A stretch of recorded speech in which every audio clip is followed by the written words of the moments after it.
সংগ্রামী সাথী ও বন্ধুগণ, আমরা নতুন বন্দোবস্তের কথা বলি, আমরা নতুন বাংলাদেশের কথা বলি।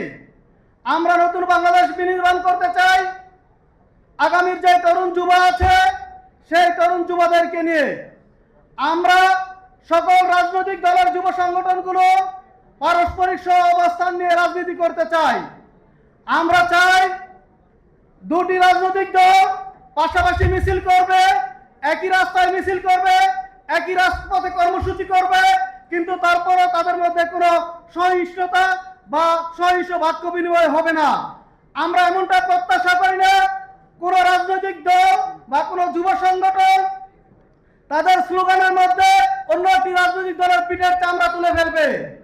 আমরা এই সহিষ্ণু রাজনীতি চাই না, যে রাজনীতিতে অন্য এক রাজনৈতিক দলের সিনিয়র নেতৃবৃন্দদেরকে অরাজনৈতিক ভাষায় গালিগালাজ করা হয়, সেই রাজনীতি থেকে আমরা বেরিয়ে আসতে চাই। আমরা স্লোগানের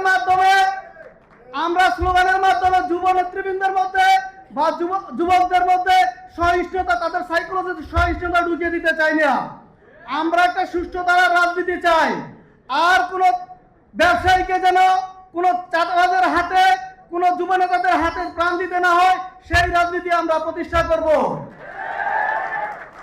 আমরা টেম্পু স্ট্যান্ড, ফুটপাত বা অন্য কোন চাঁদাবাজিকে আমরা প্রশ্রয় দেব না।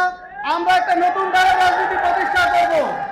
আমরা চাই বাংলাদেশের যুব শক্তির রাজনৈতিক আদর্শকে অনুসরণ করে আগামী দিনে সারা বাংলাদেশে সকল তরুণ যুবক আমাদের যুব শক্তির ব্যানারে এসে বাংলাদেশের যে নতুন রাজনৈতিক বন্দোবস্ত রয়েছে সেই নতুন রাজনৈতিক বন্দোবস্ত প্রতিষ্ঠা করবে। ইনকিলাব জিন্দাবাদ।